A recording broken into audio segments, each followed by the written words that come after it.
Welcome to the Ignite Your Life podcast. Here we interview successful people who are living a life filled with adventure, excitement and fun. Learn where they've been, explore where they are going. See what gets them out of bed in the morning. Find out what drives them. We will go through their lowest points and we will look at the opportunities and possibilities that are now presenting to them. Come on a journey of ignition. I'm your host, Leanne Blaney. For more information, go to ignitepodcast.com.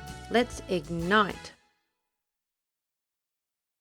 Jennifer Griffin is a mother of four and has a master's in counselling psychology, with 30 years' experience guiding children and adults on their relationship journeys.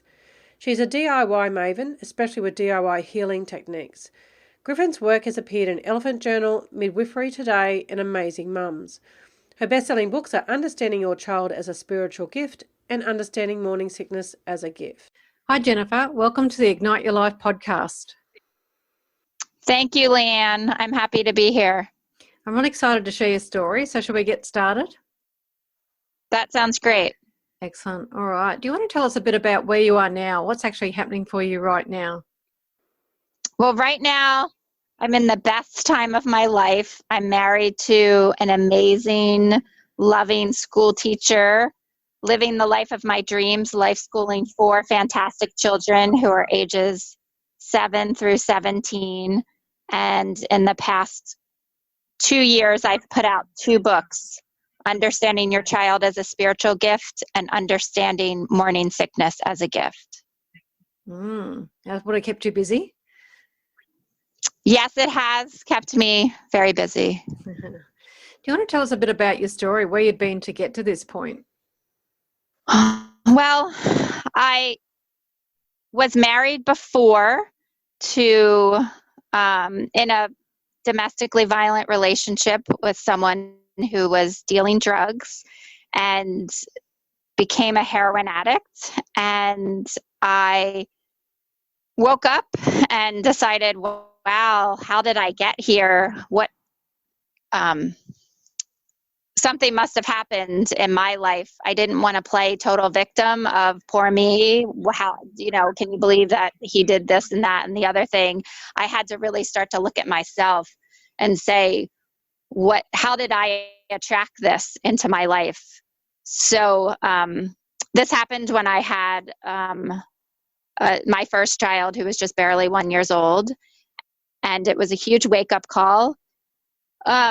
And I realized that I was repeating generational patterns. I had grown up in an alcoholic family with a domestically violent parent, and I had to figure out how to turn this all around. And as I look back, that's what my writing is about, is how to turn adversity into gifts.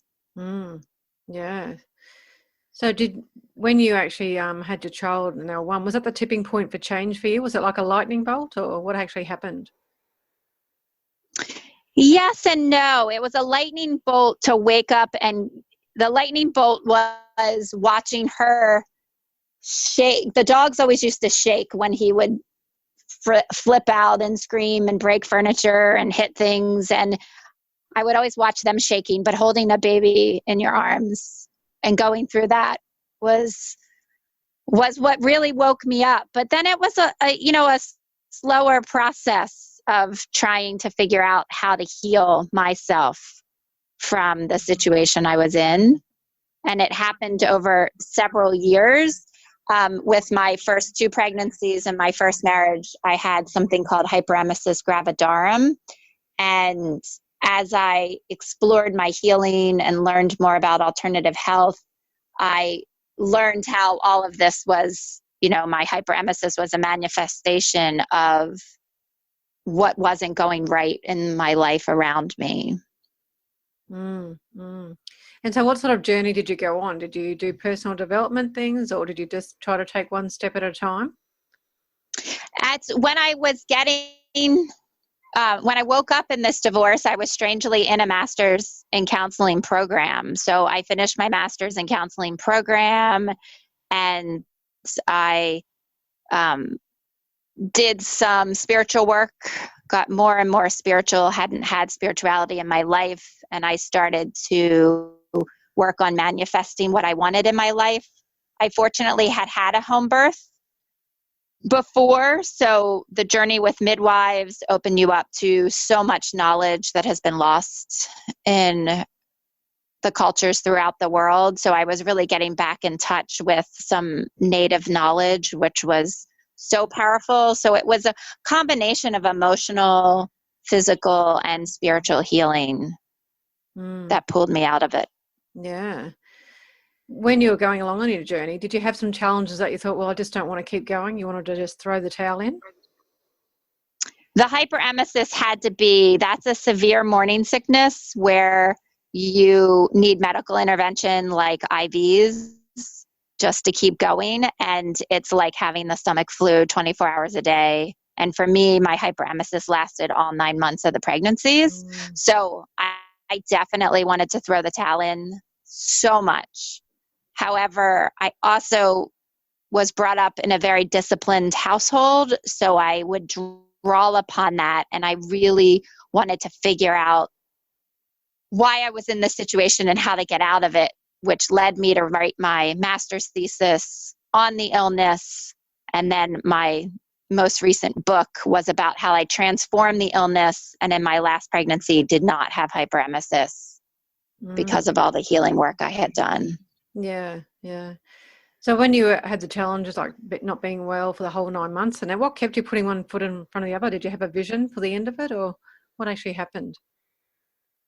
I guess the idea that it was temporary, that definitely helped, that it would go away once the babies were born.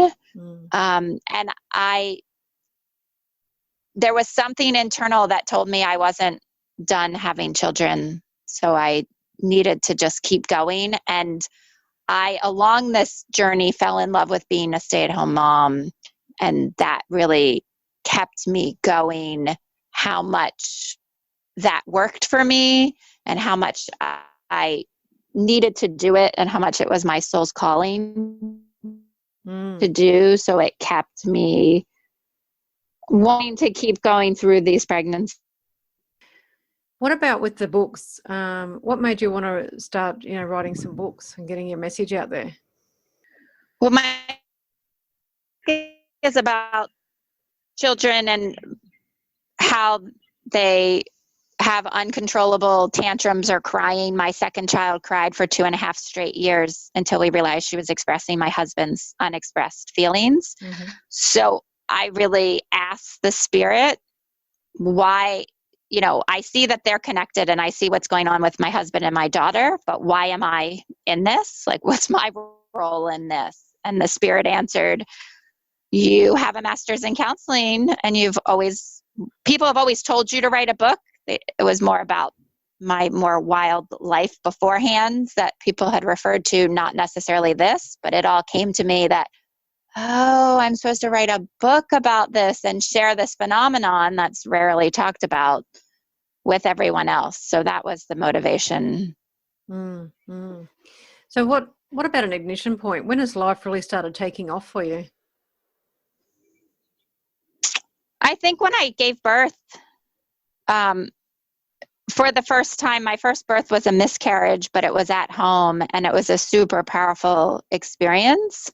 And I think that as I kept giving birth, I kept waking up more and more and learning more about my emotions, my spirituality, learning about alternative medicine.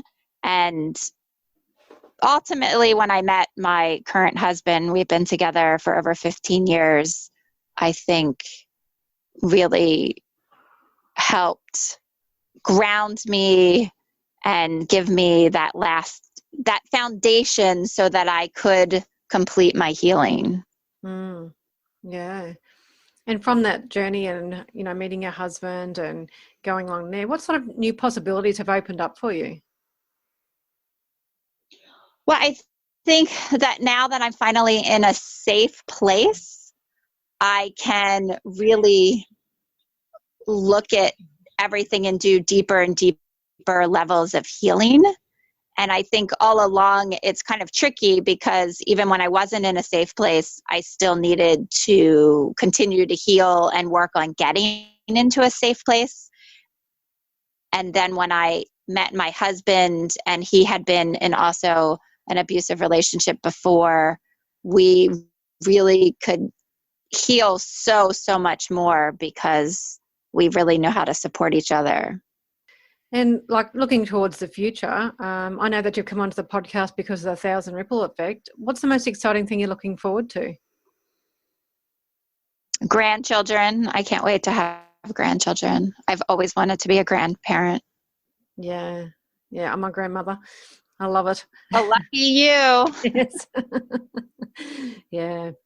It's just a whole new part of your life when you have grandchildren, I think. Yeah. All right. So let's change in pace and do a speed round if that's okay with you. Okay. All right. What's your favourite book? That's a really hard question because there are so many books that have influenced me.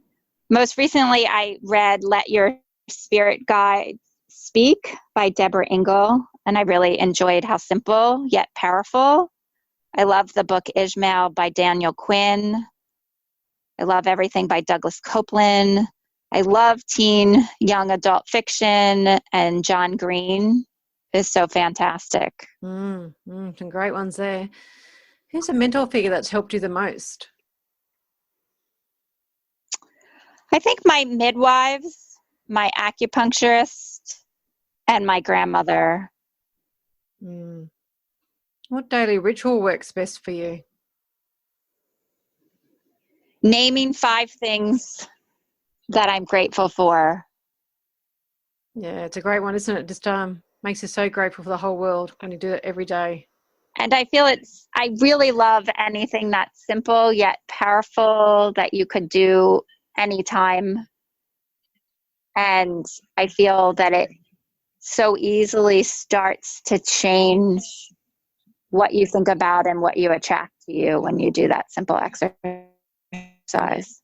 Yeah, exactly. Do you have a favorite food? Well, I really have a very clean and healthy diet, so it's going to sound funny to most, but sprouted walnuts with currants, kale chips, and goji berries. Yeah, it sounds good to me. What about the country or the city? Which would you prefer to live in? I live in a city now, and I think if there was some country environment that I could walk to everything, then I would probably choose that. But I love being able to walk to everything where I am. Yeah. That's first and foremost for me. Yeah. Yeah. So what's your biggest piece of advice to give to others to help them make change in their life? Find a way to listen to your body and soul, and that will lead you to the life of your dreams. Yeah, powerful, isn't it? All right, last question. If you had a time machine, what would you go back and do differently or tell your former self? I would listen to my body when it hurts, and I wouldn't study and work so hard when my body was hurting. Yeah, we push ourselves a bit much, don't we, sometimes? And I've now found I've always struggled with chronic pain, and I found that now, since I'm more spiritual, if I start to do something and it's hurting my body, I'm just supposed to stop what I'm doing and switch directions, because whatever I'm like pushing towards isn't going to give me what I ultimately want. Yeah. All right. Well, thank you so much for your valuable time today, Jennifer, and I really appreciate you sharing your story with us. Would you like to give us the best place to contact you, and we'll end it there? Yes, you can reach me through my website at spiritualgiftinstitute.com, or you can just email me directly at jen@spiritualgiftinstitute.com. Oh, wonderful. Thank you very much. Thank you, Leanne. Igniters, Jennifer has led a life of trauma and realises it was due to repeating generational patterns. Her ability to find a way to heal and get the life of her dreams is inspiring. To contact Jennifer, go to spiritualgiftsinstitute.com. To find out what's holding you back from living a life of your dreams, go to my website, leanneblaney.com.